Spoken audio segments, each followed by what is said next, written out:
L'information demeure un fait périssable. Merci de nous rejoindre à cette grande session d'information. À la une. Un seul titre constitue ce journal télévisé, à savoir un manguier a endigué la fluidité de la circulation routière sur l'avenue du Drapeau ex-Flambeau dans la municipalité de Barumbu après la pluie torrentielle qui s'était abattue dans la matinée de ce mardi 4 mars 2025.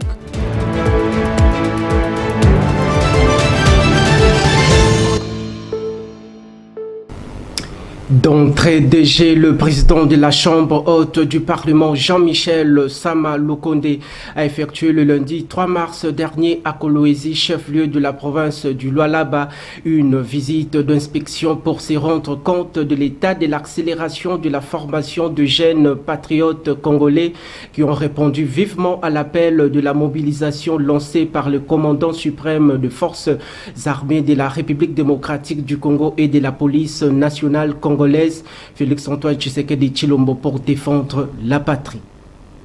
Le message ici, c'était d'abord de venir constater la matérialisation de l'appel à la mobilisation totale, surtout la mobilisation des jeunes de son Excellence Monsieur le Président de la République, Félix-Antoine Tshisekedi Tshilombo.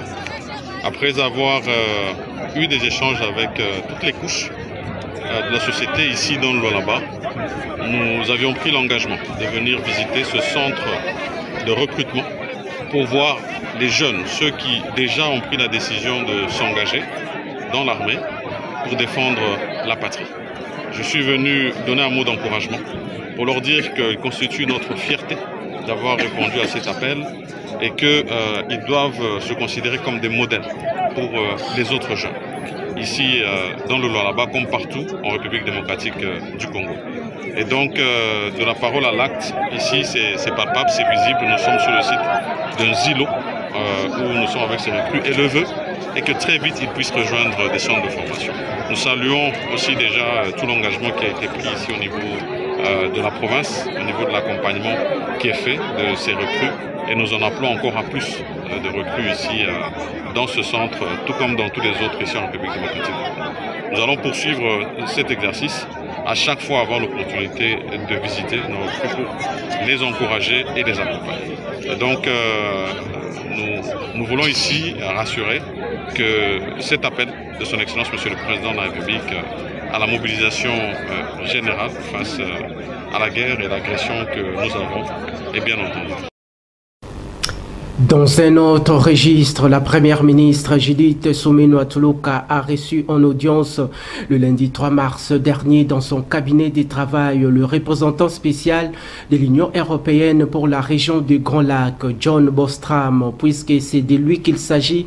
Ce diplomate a annoncé à la chef du gouvernement congolais l'envoi de 44 tonnes d'aide humanitaire dans la ville volcanique de Goma, chef-lieu de la province du Nord Kivu, pendant cette période de crise sécuritaire dans cette partie du pays. Voici dans cet élément. Le cabinet de la chef du gouvernement congolaise, Judith Suminwa Tuluka, a servi de cadre le lundi 3 mars dernier au représentant spécial de l'Union européenne pour la région de Grand Lac, Johan Broekstram. Ces derniers étaient accompagnés de l'ambassadeur de l'Union européenne en République démocratique du Congo, sont venus annoncer à la première ministre congolaise l'acheminement dans l'est du pays d'une aide humanitaire d'environ 44 tonnes pour soulager tant soit peu les victimes de la guerre d'agression menée par les ennemis de la République, le rebelle de l'AFC M23 soutenu par le Rwanda. En effet, cette aide humanitaire est destinée aux nombreuses déplacés internes. Le représentant de l'UE dans le Grand Lac a précisé que ce convoi est actuellement en route partant de Nairobi au Kenya à destination de Goma en RDC. Il est siade de signaler que la ministre congolaise des Affaires étrangères, Thérèse Kaikwamba Wagner, faisait aussi partie de cette audience pour la diplomatie, était aussi au cœur de ces échanges. Poursuivons ce journal par cette information. Il faut savoir que la première ministre Judith Suminwa Tuluka a lancé le lundi 3 mars dernier à Kinshasa au nom du président de la République Félix Antoine Tshisekedi Tshilombo la campagne de mobilisation de la jeunesse pour la lutte contre la corruption et le renforcement du patriotisme. En sa qualité de la ministre en charge de la jeunesse, Noéla Aïe-Gana-Gato a profité de cette occasion pour sensibiliser le jeune de tous bords. Regardez à travers ces images de votre rédaction. Devant les forces vives de la jeunesse congolaise, Judith Suminwa Tuluka a procédé au lancement de la campagne nationale de sensibilisation et de mobilisation des jeunes congolais contre la corruption et pour le patriotisme. Dans son mot, la chef du gouvernement congolais a appelé les jeunes à être en première ligne contre les maux qui gangrènent la corruption. Je déclare officiellement ouverte la campagne nationale de la lutte contre la corruption et l'appel au patriotisme. Vive la jeunesse congolaise, vive la République démocratique du Congo. Pour sa part, la ministre de la Jeunesse, Noéla Aïe-Gana-Gato, a prêché l'unité au sein de la jeunesse congolaise face à la situation sécuritaire et humanitaire qui traverse la RDC. Notre pays, la République démocratique du Congo, traverse une période critique où l'unité nationale, la résistance et la résilience, ensemble, bâtissant un Congo sans corruption, un Congo digne, un Congo fier. Jeunesse engagée, nation forte. Rappelons que cette campagne nationale de sensibilisation contre la corruption est une initiative de l'Inspection générale des finances dont son lancement a connu la participation de certains membres de l'équipe gouvernementale congolaise au centre culturel et artistique d'Afrique centrale situé dans la municipalité de Kasavubu. D'un dossier à un autre, le gouvernement congolais s'engage à multiplier les efforts selon son plan d'action pendant cette période de la crise sécuritaire qui sévit dans la partie est de la République démocratique du Congo d'après les instructions qui ont été données par le président de la République, Félix Antoine Tshisekedi Tshilombo, aux membres du gouvernement de l'Union sacrée de la nation. Suivez.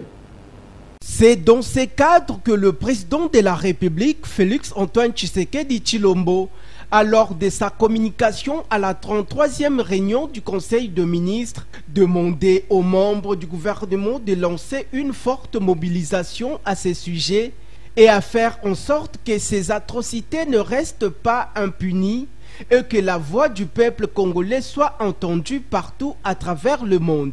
Selon le premier citoyen de la République démocratique du Congo, cette instruction a pour objectif de renforcer la documentation de multiples violations des droits humains et de s'assurer que les auteurs de ces crimes soient poursuivis en justice.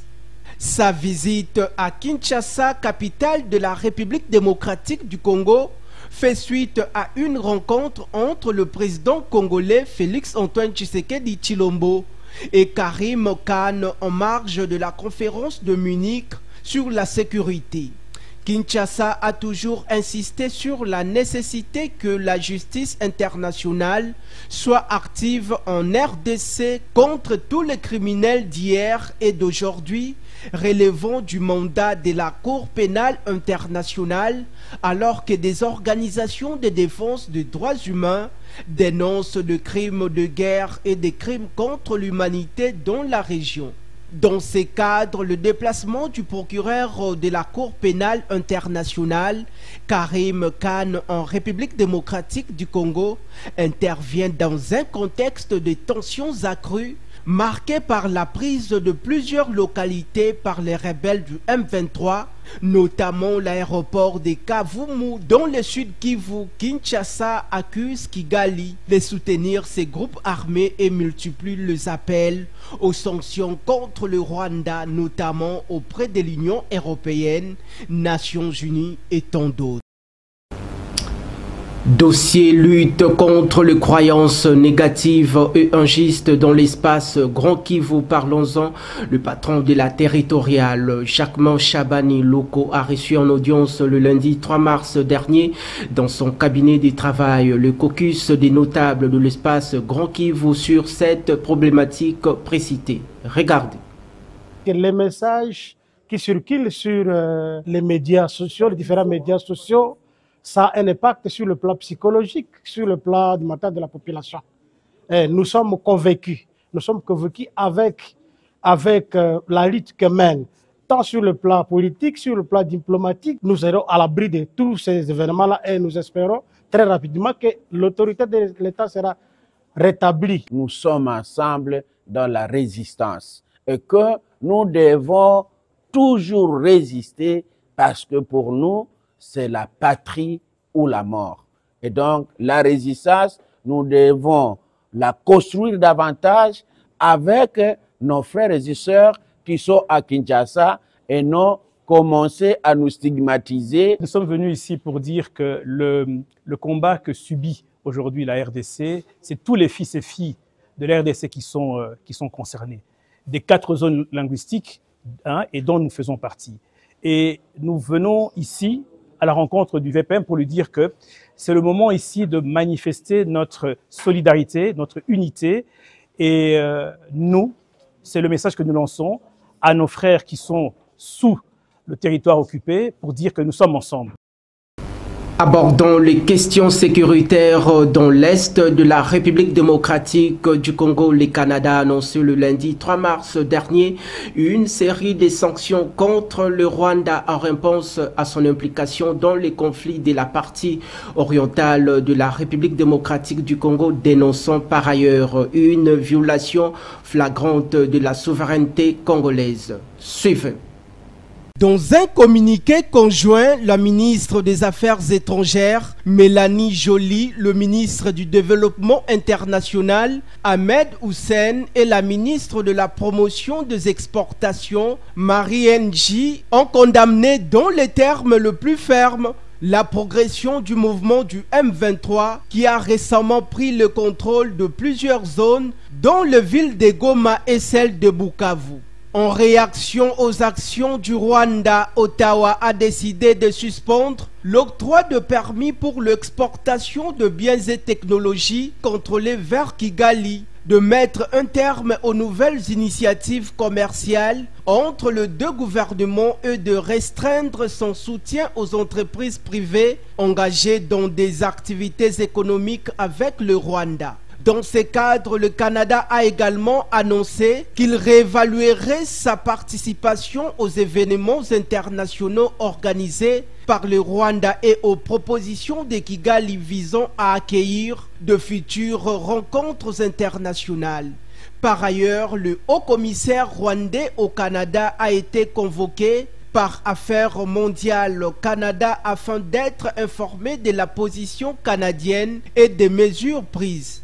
En soutien aux populations affectées, Ottawa a annoncé une enveloppe de 15 millions de dollars canadiens pour l'aide humanitaire en République démocratique du Congo afin de répondre aux besoins de populations touchées par la crise. Notons par ailleurs que le Canada a réaffirmé son appui aux efforts diplomatiques régionaux, notamment ceux de la Communauté de développement de l'Afrique australe, SADC en sigle, de la Communauté d'Afrique de l'Est, EAC, et de l'Union africaine, exhortant toutes les parties à respecter leurs engagements dans le cadre du processus de Luanda et de Nairobi pour une résolution pacifique du conflit. Le chef de file de la plateforme politique Lamuka, Martin Fayulu Madidi, a échangé le lundi 3 mars dernier avec l'acteur politique congolais Jean-Marc Kabound à Kabound. Leurs discussions ont tourné autour des enjeux politiques de l'ère en République démocratique du Congo, dont la crise sécuritaire qui secoue la partie orientale de la RDC. Regardez. Un élan vers l'unité et la cohésion nationale en RDC semble petit à petit prendre corps dans les chefs des opposants pendant cette période marquée par les tensions sécuritaires entre la République démocratique du Congo et le Rwanda. Dans l'optique de privilégier l'intérêt supérieur de la nation, l'opposant congolais et président de la formation politique ECD, Martin Fayulu Madidi, avait échangé lundi dernier avec une autre figure emblématique de l'opposition, à l'instar de Jean-Marc Kabound à Kabound, afin de passer en revue sur le grand sujet d'actualité politique de l'ère en République démocratique du Congo. À titre de rappel, sachez que l'actuel président du parti politique Alliance pour le changement, Jean-Marc Kabound à Kabound, a totalisé presque 2 ans de prison au centre pénitentiaire de Kinshasa pour des raisons d'ordre politique.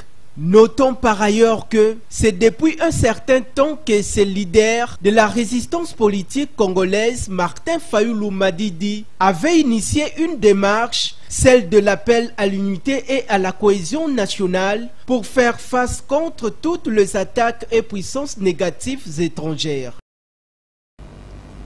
Passons cette fois-ci à autre chose. 250 ex-colonna devenus de nouveaux bâtisseurs de la nation congolaise sont actuellement dans la capitale congolaise en provenance de Kanyama-Kasese dans la province du Olomami pour parfaire leur formation. Sachez que le service national a procédé à la signature d'un contrat avec une entreprise étrangère opérant à Kinshasa pour que ces jeunes apprennent certaines formations, notamment le carrelage, le froid, l'électricité industrielle, pour ne citer que celle-là. Voici cet extrait du général Jean-Pierre Kassongo Kabouik par votre rédaction. Nous avons signé un contrat avec une entreprise étrangère. Ils vont rester ici et parmi les instructeurs, il y a même des étrangers, il y a même des blancs qui vont apprendre à nos enfants comment mettre le carrelage, le froid, la climatisation, l'électricité industrielle. Donc on va essayer un peu de bien fignoler assez que, pour qu'enfin, lorsqu'on leur confie des missions, on vous présente, vous dit voilà, cette belle villa, cette belle résidence a été faite par les bâtisseurs.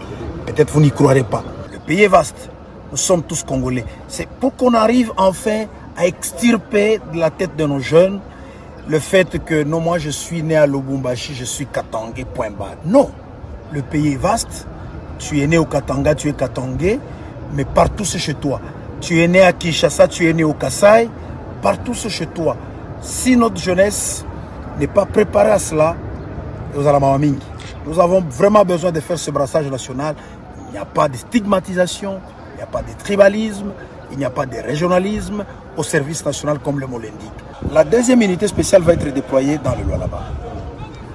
Pourquoi dans le Lualaba? Parce que la gouverneure de province commence à manifester beaucoup plus d'intérêt à utiliser la jeunesse pour le développement de sa province. Elle est vraiment en contact avec nous, elle nous sollicite, elle nous scie les côtes. Et elle nous a donné, elle a disponibilisé une ferme où on veut faire le champ. Plusieurs provinces ne l'ont pas encore fait. Elle va ouvrir un atelier de menuiserie et autre chose. Et donc, nous allons seulement l'appuyer en termes de main-d'œuvre. C'est notre pays, c'est leur pays. Ce n'est pas une main-d'œuvre du service national, mais de la nation tout entière.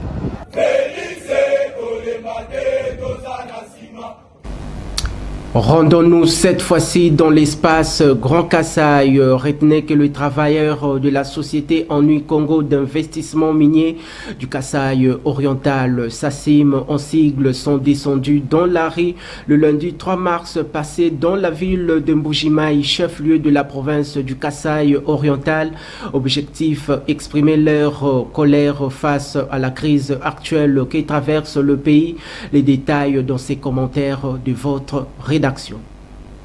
Le travailleur de la société Ennui Congo d'investissement minier du Kasaï oriental, SACIM, sont descendus dans la rue le lundi dernier dans la ville de Mbujimayi. Objectif, exprimer leur colère face à la crise actuelle que traverse cette société étatique minière. Le travailleur de la SACIM totalise déjà 13 mois d'arriérés de salaire et la société fait face à la restriction de la vente du diamant suite à un arrêt de 2022 restreignant la vente du diamant de la SACIM à un seul groupe avec de prix imposés qui ont quitté de 12 à 8 dollars le carat. Il convient de noter que la marche a débuté à 8 heures locales au parking de la société située sur l'avenue Salongo et s'est achevée au gouvernorat de la province où un mémorandum a été présenté dans lequel le manifestant appelle à une solution urgente pour sauver cette société minière. Les travailleurs de la SACIM ont également pointé du doigt la décision jugée controversée du Centre d'expertise, d'évaluation et de certification qui a réduit le prix de vente du carat du diamant et exige la vente à des acheteurs désignés par l'État congolais, des mesures qui, selon le représentant des travailleurs, John Numbi, mettent en difficulté la viabilité économique de l'entreprise qui tend à fermer ses portes. Implantée à Miabi dans la province du Kasaï oriental, la société Anui d'investissement minier produit en moyenne 300 000 carats de diamants et emploie environ 700 personnes. Et en société, une pluie torrentielle s'était abattue ce mardi 4 mars à travers la ville-province de Kinshasa qui d'ailleurs a causé plusieurs dégâts matériels après son passage, à l'instar d'un manguier qui s'était écroulé sur l'avenue du Drapeau ex-Flambeau dans la municipalité de Barumbu, juste à la hauteur de la prison militaire d'Endolo. Regardez ces constats faits par nos reporters. La pluie torrentielle qui s'est abattue tôt dans la matinée de mardi 4 mars 2025 dans la ville-province de Kinshasa. Elle a laissé sur son passage quelques dégâts, à l'instar des manguiers qui s'est écroulé sur l'avenue du Drapeau ex-Flambeau dans la municipalité de Barumbu. En effet, cette situation a fort malheureusement occasionné la non-fluidité de la circulation routière sur cette partie de la capitale où les usagers de la route constatent les courses à demi-terrain de la part des conducteurs de taxis quinois qui proviennent du centre-ville en partance du quartier Bon Marché dans la municipalité de Barumbu. C'est ici les lieux d'interpeller les autorités provinciales à pouvoir ôter les troncs de manguiers qui parsèment sur ces tronçons juste à la hauteur du côté voisin de la prison militaire d'Endolo. Vous avez certainement compris le timbre vocal de notre consoeur Chancelville Lusamba. Et en culture, la musique congolaise a de nouveau été frappée par la disparition inopinée d'un artiste musicien talentueux répondant au nom de Atoli Kipaka alias Zulema Strangley du groupe Wenge BCBG de Jubin Piana, décès survenu dans la soirée du dimanche 2 mars dernier des suites d'une longue maladie. En effet, votre rédaction présente ses sincères condoléances, le plus attristé à la famille éplorée.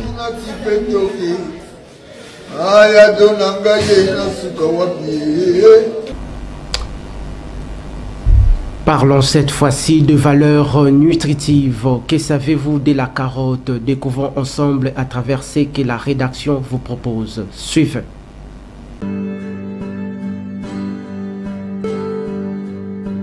La carotte fait partie des légumes les plus consommés dans le monde entier.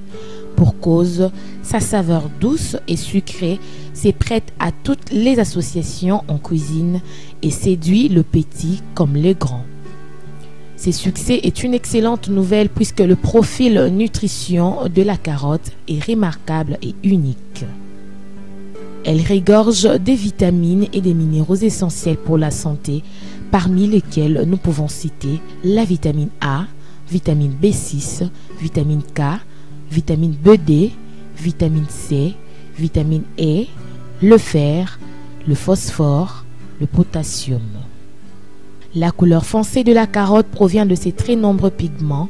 Il contribue à prévenir plusieurs maladies dont les maladies cardiovasculaires et certains cancers.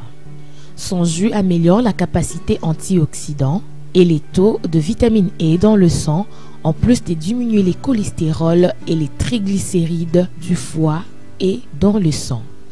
Pour rappel, retenons que la carotte est une excellente source de bêta-carotène, source de fibres douces, bonne teneur en vitamines du groupe B, favorise la santé des yeux et de la peau, fort pouvoir en antioxydants.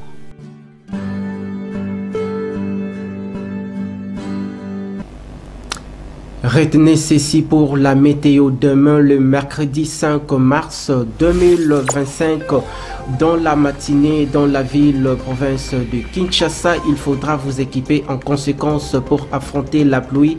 La température sera de 23 degrés Celsius. La force du vent oscillera aux alentours de 6 km par heure, tandis qu'à l'après-midi, la pluie sera au rendez-vous et la température atteindra les 33 degrés Celsius. Et enfin, dans la soirée, la pluie sera au rendez-vous, mais la température retombera à 30 degrés Celsius avec une température ressentie qui sera plus chaude, soit 34 degrés Celsius.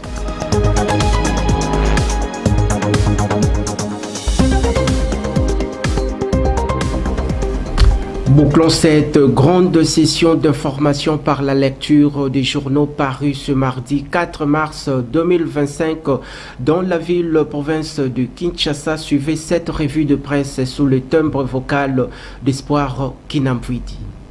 Mesdames et messieurs, bienvenue à cette revue de presse démarrant par le quotidien Forum des As qui titre à sa une Judith Souminois cap sur la mobilisation générale en province. D'après ces quotidiens, l'air est à la révolte côté congolais et cette révolte, la première ministre Judith Souminois Tuluka se charge personnellement de la sonner. La chef du gouvernement congolais entame bientôt une tournée à travers les différentes provinces pour y lancer la mobilisation populaire. Celle-ci s'inscrit dans le cadre de l'appel lancé par le président de la République, Félix Antoine Tshisekedi Tshilombo.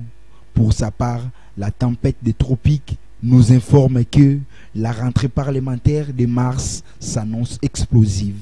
Le journal souligne que les députés nationaux et sénateurs reprendront le chemin du Palais du Peuple, siège du Parlement, dans 11 jours, soit le 15 mars prochain. Une rentrée qui s'annonce houleuse, voire explosive, compte tenu de la guerre d'agression imposée par les Rwandais voisins et qui vient de jeter dans la rue de millions de Congolais fuyant les combats suite à la prise de la ville de Goma et celle de Bukavu par l'armée rwandaise. De son côté, le journal, quant à lui, souligne en grand titre « Les grands Équateurs visent la primature ». Il nous renseigne dans ses colonnes face à la situation alarmante d'agression imposée à la RDC par les Rwandais. Le président de la République, Félix Antoine Tshisekedi Tshilombo, a adressé aux sociétaires de l'Union sacrée de la nation la constitution imminente d'un gouvernement d'union nationale. Il en a ensuite montré sa volonté et détermination à cet effet en désignant son conseiller spécial pour contacter les forces vives du pays. Bouclons ces kiosques à journaux par le journal Grand Débat qui nous renseigne que Tshisekedi n'est pas abandonné. Aaron Mukula écrase les poisons rwandais. Dans son contenu, le Grand Débat indique que les sanctions, les contraintes et les sommations que subit le Rwanda sur le plan international prouvent à suffisance que la diplomatie congolaise fait du bon travail. Dixit Aaron Mukula, président du mouvement des patriotes congolais engagés, MC en sigle. Voilà, c'est tout pour ce soir. Retrouvons-nous au prochain numéro pour ces kiosques à journaux. C'en est fini pour aujourd'hui, mesdames et messieurs. Vous étiez nombreux à nous suivre bien avant de vous quitter. Place au rappel d'un seul titre. Un seul titre constitue ce journal télévisé, à savoir un manguier a endigué la fluidité de la circulation routière sur l'avenue du Drapeau ex-Flambeau dans la municipalité de Barumbu après la pluie torrentielle qui s'était abattue dans la matinée de ce mardi 4 mars 2025.